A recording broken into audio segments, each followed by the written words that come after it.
देखा, मैं जीत गया।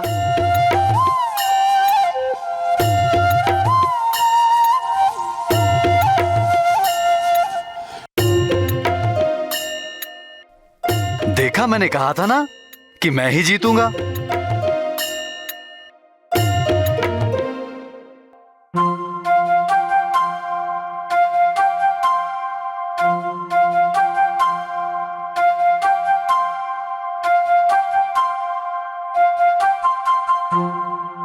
माँ, जीत तो आपकी हुई नहीं, फिर भी आप इतनी प्रसन्न क्यों हो रही हो? वो इसलिए पुत्र, क्योंकि मेरे लिए प्रतियोगिता का उद्देश्य मात्र प्रतियोगिता जीतना नहीं था। तो फिर?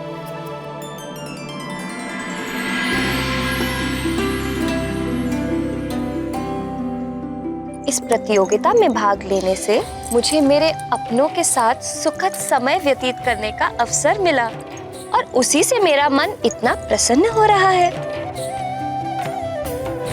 तो क्या माँ, किसी भी प्रतियोगिता में जीतना आवश्यक नहीं है?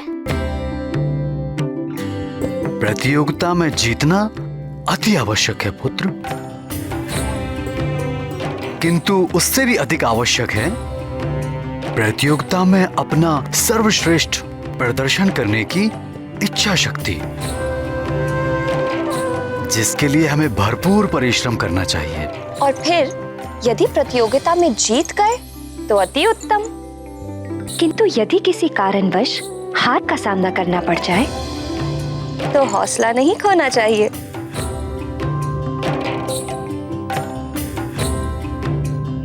तो फिर क्या करना चाहिए माँ?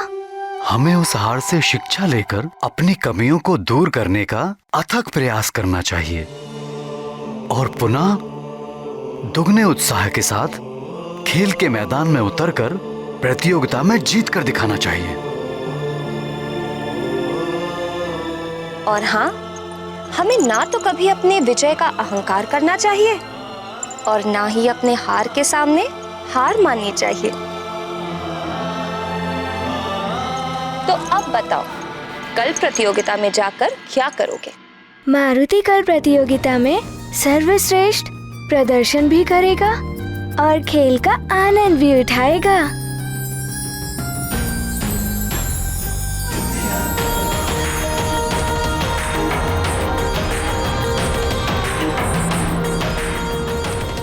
हे प्रभु, मेरे परिवार की प्रसन्नता को कभी किसी की कुदृष्टि न लगे। कब सुबह होगी और कब वो महानतम केसरी पुत्र को यहाँ मेरे पास लेकर आएगा?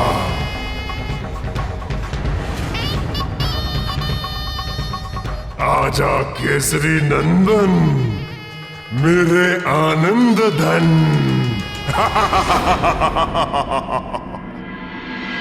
ओम भूर्भुवस्सुः तत्सवितुर्वरेण्यं भर्गो देवस्य धीमहि धियो यो न प्रचोदयात्।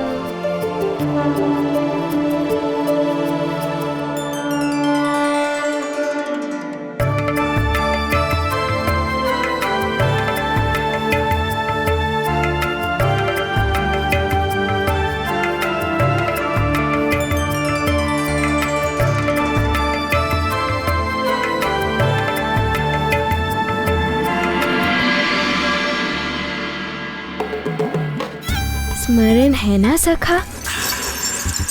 कल प्रतियोगिता है, कल प्रातः होते ही मुझे उठा देना। और स्मरण रखना सखा, भूलना नहीं।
प्रिय पुत्र जागते हुए अपनी नटखट बातों और चेष्टाओं से मेरा मन मोहता रहता है।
और अब निद्रा देवी की गोद में विश्राम करते हुए भी कैसे अपनी मोहिनी मुस्कान से मेरे हृदय के शांत सागर में हलचल पैदा कर रहा है।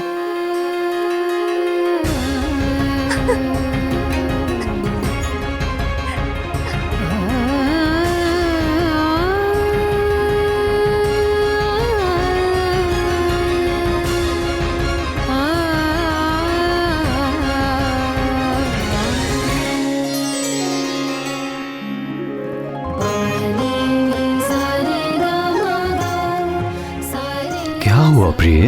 अपने सोते हुए पुत्र से क्या बात कर रही हो प्रिय? जागते हुए ये नटखट इतना अवसर ही कहाँ देता है कि मैं इसे जी भर के निहार सकूं। किंतु तुम ही तो मुझे समझाती हो कि सोते हुए संतान को निहारने से माता पिता की दृष्टि लगने का भय होता है। किंतु मैं तो ठीक है ठीक है, अब तुम भी सो जाओ, अन्यथा मुझे भी तुम्हें प्रेम लोरी सुनाकर सुलाना पड़ेगा। और यदि आपकी लोरी सुनकर हमारे पुत्र की निद्रा टूट गई तो आपकी प्रेम लोरी सुनना तो दूर की बात, हमें शांति से सोने भी नहीं देगा।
प्रिय,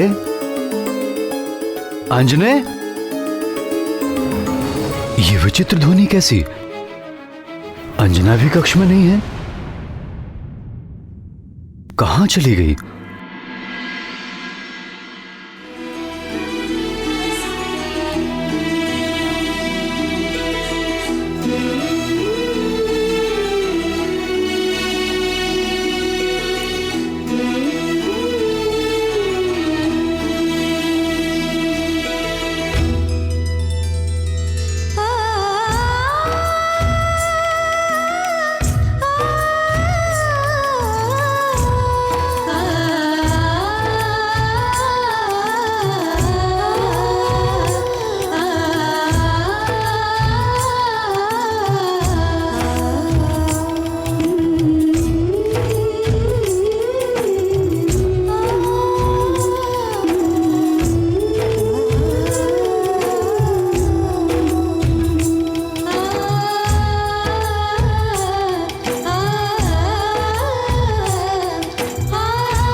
प्रिय।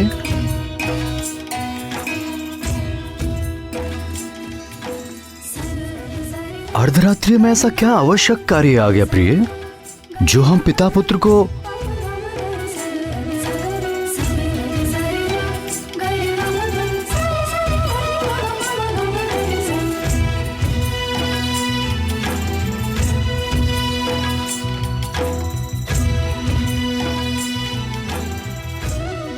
ये क्या लिखा है प्रिय?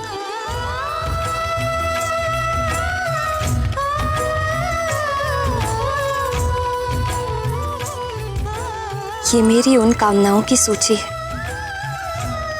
जो मैंने हमारे पुत्र के उज्जवल भविष्य के लिए सोचा है। हमारा पुत्र जो भगवान शिव की कृपा से हमें प्राप्त हुआ है, मारुति के अद्भुत चमत्कारों के हमारे साथ समस्त सुमेरुवासी भी साक्षी हैं। उसके उज्जवल भविष्य पर तुम्हें संदेह है प्रिय? नहीं आर्यपुत्र, मुझे अपने पुत्र की क्षमताओं पर कोई संदेह नहीं।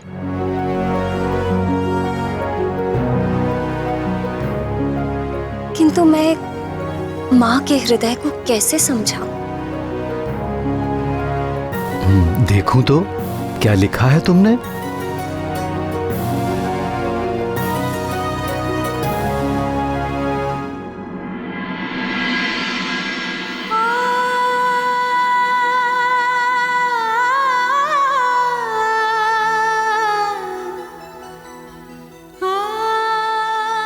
मारुति को अतिशीघ्र अन्नप्राशन कराना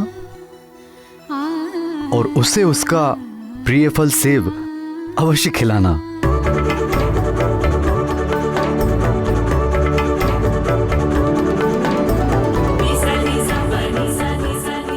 प्राणियों का आचार विचार, भावना, आकांक्षा और अंतरात्मा पर उनके द्वारा खाए जाने वाले अन्न का अत्यंत गहरा प्रभाव पड़ता है। इसीलिए संपूर्ण विधि विधान से अन्नप्राशन संस्कार कराने से हमारे पुत्र के मुख में जाने वाला अन्न का प्रत्येक दाना परिश्रम से अर्जित और प्रेम पूर्वक पकाया होगा। साथ ही ईश्वर का आशीर्वाद भी परिपूर्ण होगा।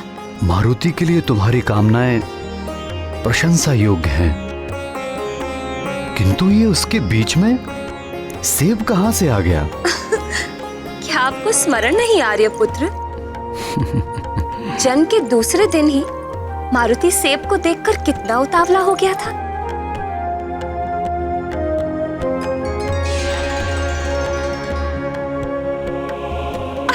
नहीं नहीं नहीं, अभी नहीं। सत्य कहा प्रिय, किंतु मैं जब मारुति को उसका प्रिय फल सेब खाने के लिए रोकता हूं ना, तो मेरा हृदय भी दुखता है।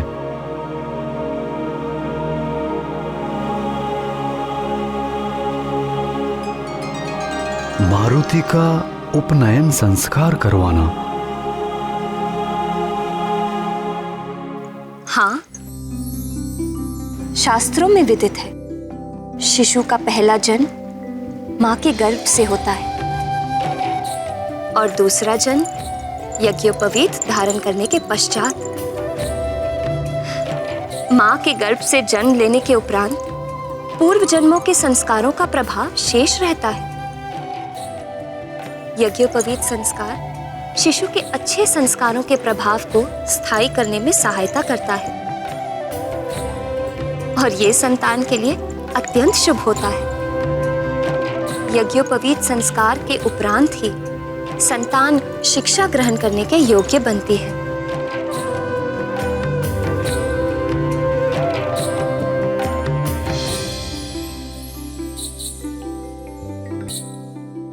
क्या हुआ आर्यपुत्र? क्या सोच रहे हैं?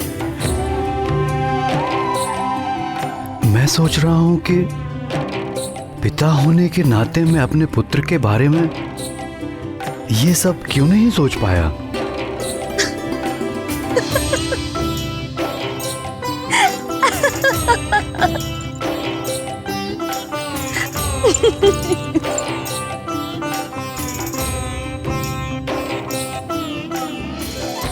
मारुति को शिक्षा ग्रहण करने के लिए सर्वोत्तम गुरु के पास भेजना। फिर तो निश्चित ही तुमने सर्वोत्तम गुरु का चयन कर लिया होगा। कौन है वो गुरु? जो प्रत्यक्ष देव है, जो सर्वव्यापी है, जिनके प्रकाश के बिना जीवन चक्र रुक जाता है, प्राणियों को मोक्ष देने वाले स्वयं भगवान सूर्य। उनसे उत्तम गुरु हमारे पुत्र के लिए और कौन हो सकता है? अति सुंदर प्रिय। इसी कारण भगवान शिव ने अपने अंश को तुम्हारे गर्भ में प्रकट किया। मुझे तुम पर गर्व है प्रिय। मैं इतनी भी प्रशंसा के योग्य नहीं हूँ आर्यपुत्र। भोले शंकर ने यदि मुझे मारुति की माँ होने का सौभाग्य दिया है, तो आपको भी तो मारुति के पिता होने का अधिकार दिया है। सो तो है।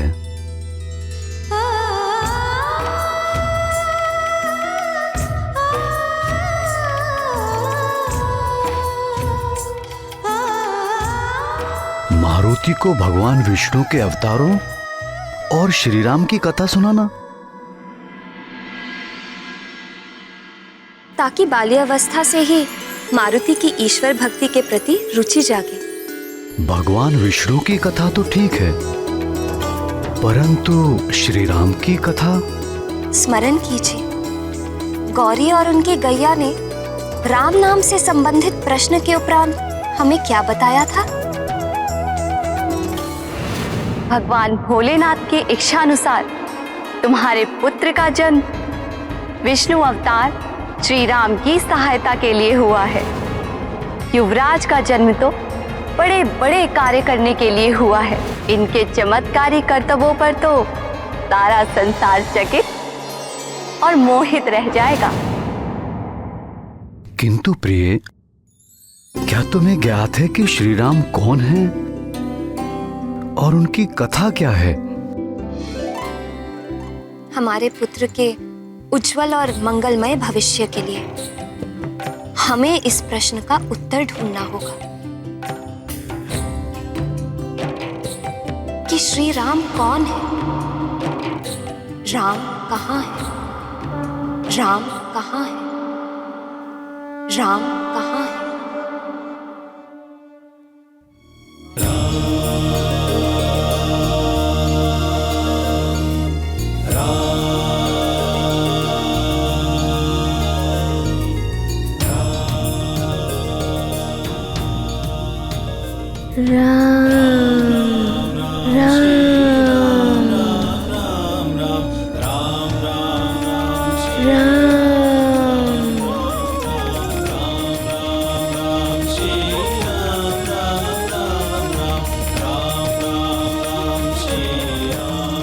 माँ, पिताश्री,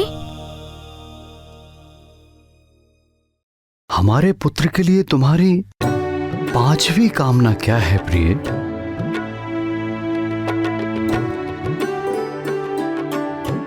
ऐसे क्या देख रही हो प्रिय?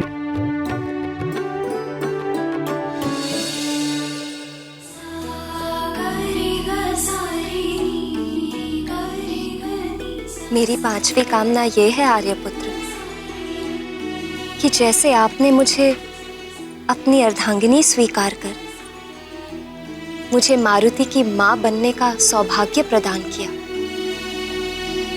अपना पितृ ऋण चुकाया है, ठीक वैसे ही पुत्र मारुति भी सही समय आने पर विवाह बंधन में बंधकर अपना पितृ ऋण चुकाए और हमारी वंश बेल को आगे बढ़ाए।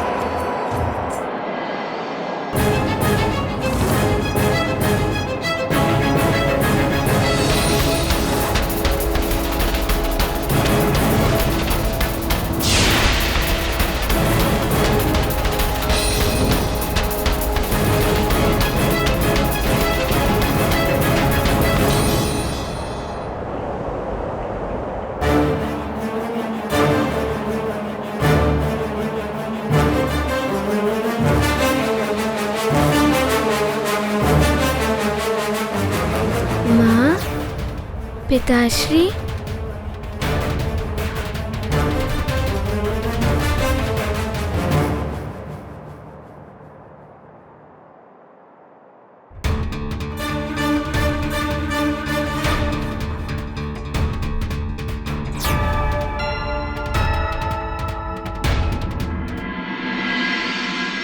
मारुति ने आपको हर स्थान पर ढूंढा और आप यहाँ हैं, प्रभु के घर पे। अभी प्रभु के विश्राम का समय है। आपकी वार्तालाप से प्रभु की नींद में विघ्न पड़ रहा होगा।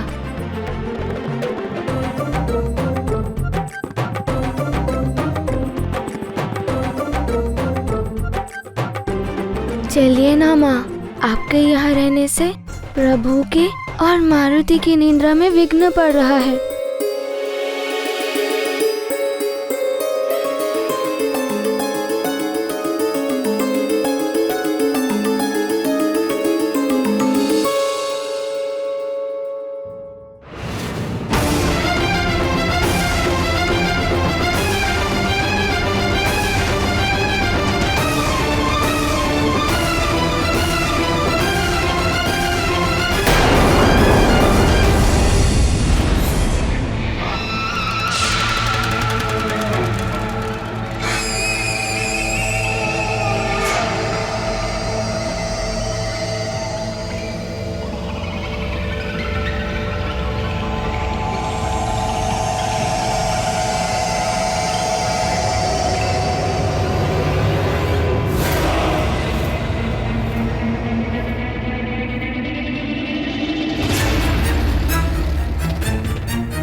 ये क्या हो रहा है मुझे?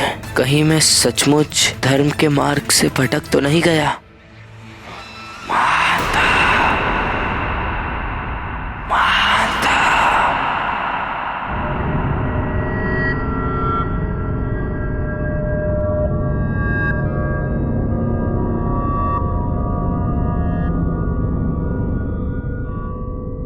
महानतम वाली को धर्म सद्मार्ग सत्य जैसे दुर्बल विचार शोभा नहीं देते।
धर्म प्राणी को भयभीत करने का माध्यम है।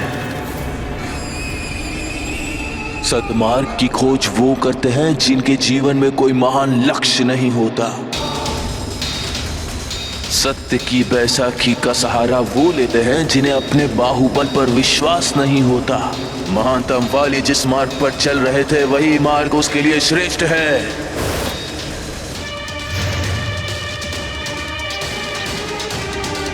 किंतु यदि सचमुच उस मरकट का जन्म भोलेनाथ की कृपा से किसी विशेष उद्देश्य की पूर्ति के लिए हुआ है तो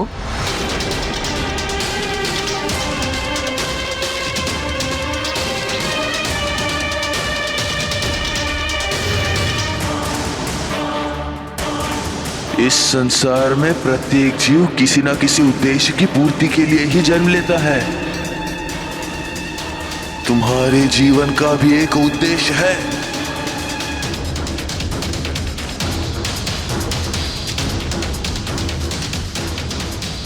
क्या महानतम वाली अपने उद्देश्य को भूल गया है?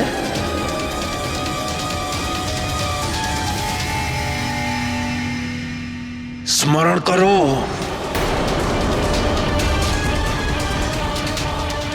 महानतम वाली की जीवन का उद्देश्य क्या है? स्मरण करो, स्मरण करो।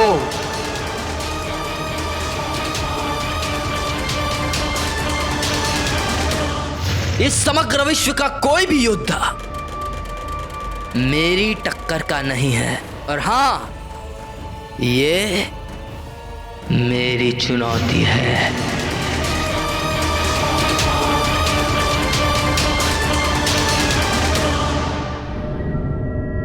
क्या कुछ स्मरण आया?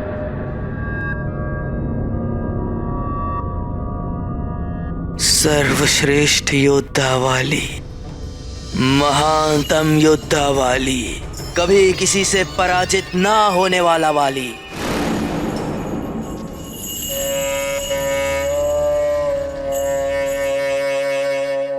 तो फिर अपने दुर्बल विचारों को अभी इसी क्षण त्याग दो और पूरा करो अपने महानतम योद्धा बनने का लक्ष्य। तो चलो आगे बढ़ो और मिटा दो अपनी राह में आने वाली हर बाधा को।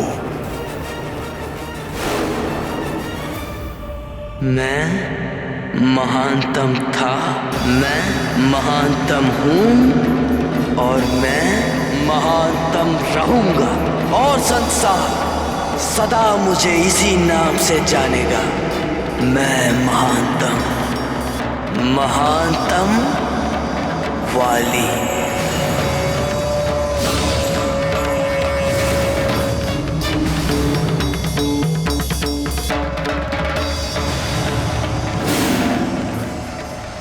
बाली देवराज इंद्र का अंशावतार होकर भी इतना बड़ा दुष्ट कैसे हो गया?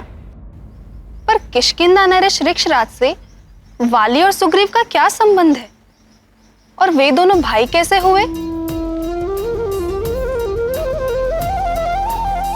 किष्किंधा नरेश ऋक्षराज से वाली और सुग्रीव का नाता जितना विचित्र था, उतनी ही विचित्र है इन दोनों भाइयों के जन्म की कथा।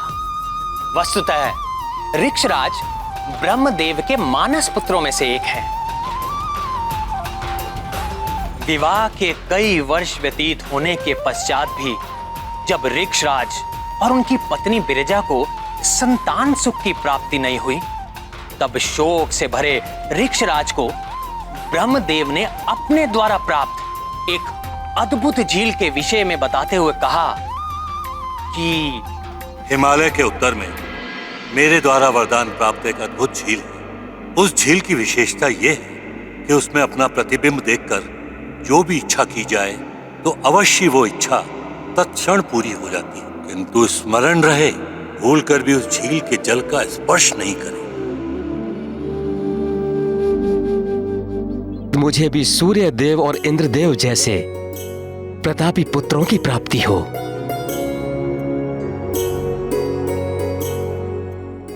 ब्रह्मदेव द्वारा वरदान प्राप्त उस अद्भुत झील को देखकर ऋक्षराज अपने पिता की दी हुई चेतावनी को स्मरण ना रख सके और एक नारी के रूप में परिवर्तित हो गए।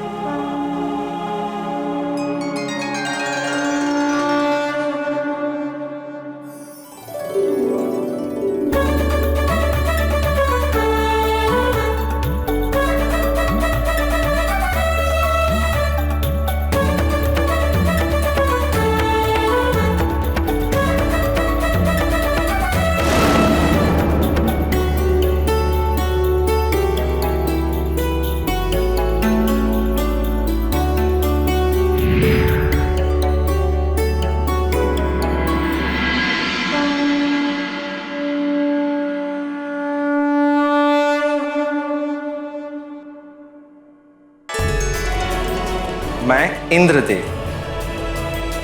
झील को मिले वरदान वश मैं तुम्हारी इच्छा पूरी करने आया हूँ ऋक्षराज। प्रभु, क्या मुझे आजीवन इसी नारी के रूप में रहना होगा? ऋक्षराज, तुम और मैं तो निमित्त मात्र हैं, यह एक दैवी लीला है, परंतु इसका समाधान भी है। चिंतित मत हो।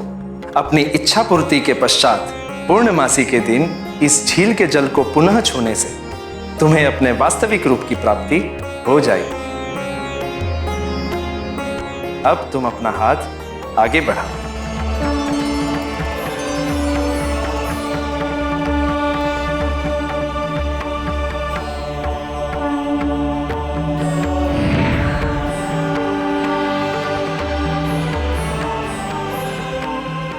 तुम्हारा यह पुत्र वाली के नाम से प्रसिद्ध होगा। वाली?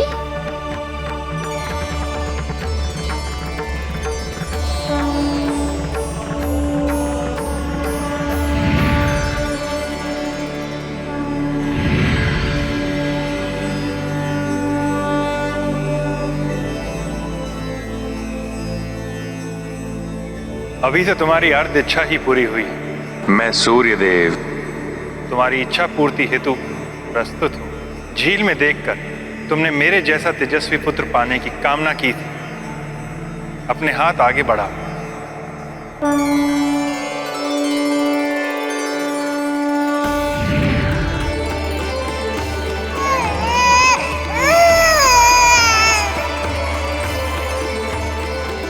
तुम्हारा ये पुत्र सुग्रीव के नाम से प्रसिद्ध होगा। सुग्रीव?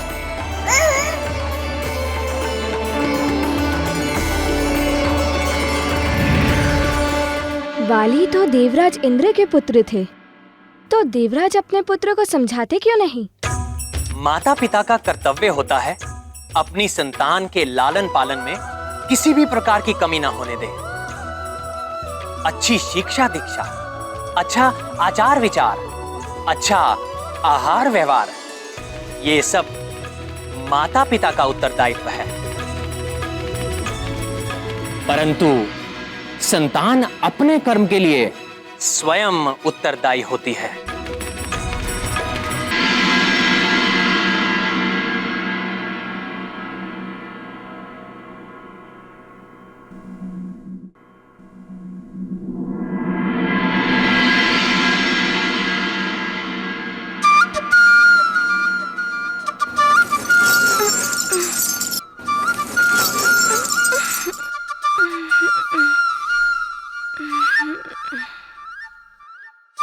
आज तो प्रतियोगिता है।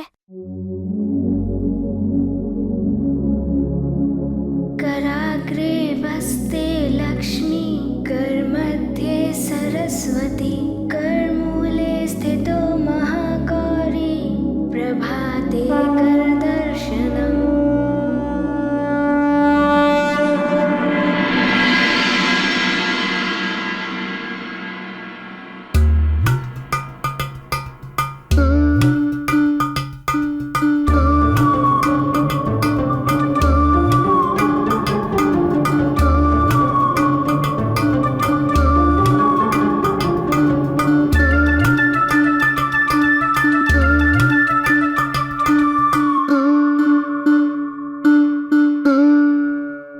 समुद्रवस्ने देवी, पर्वतस्तन्मण्डिते, विष्णुपत्नी नमस्तुभ्यं, पादस्पर्शं क्षमस्व मे।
अब आएगा आनंद। अब देखना मारुति क्या करता है।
गई सारी तैयारी।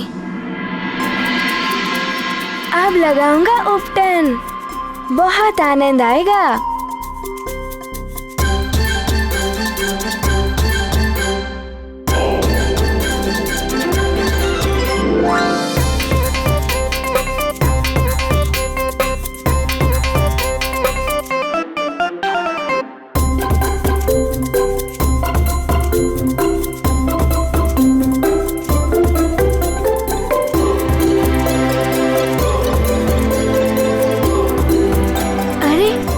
इसमें तो जल है ही नहीं। अब मारुति क्या करेगा?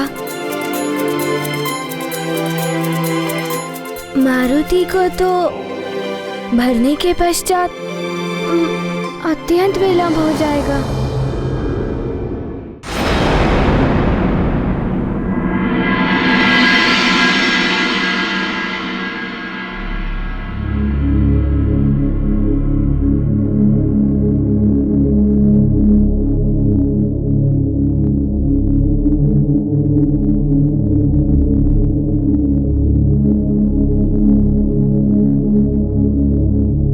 पुत्र मारुति प्रातः उठते ही कहाँ चला गया?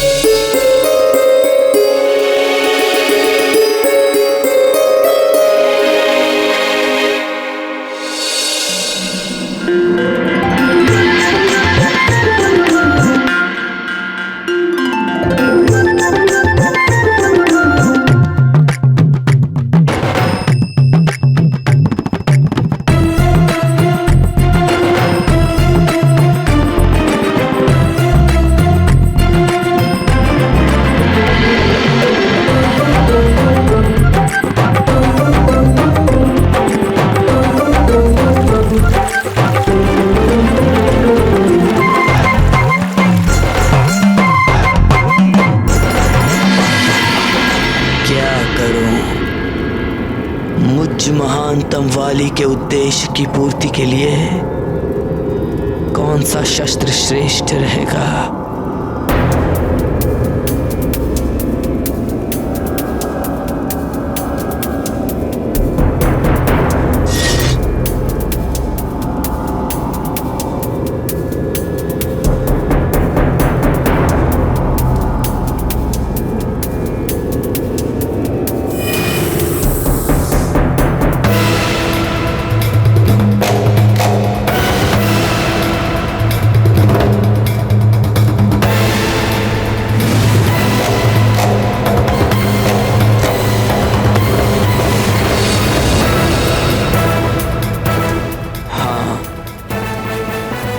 मेरी ये श्रेष्ठ गदा ही सही रहेगी।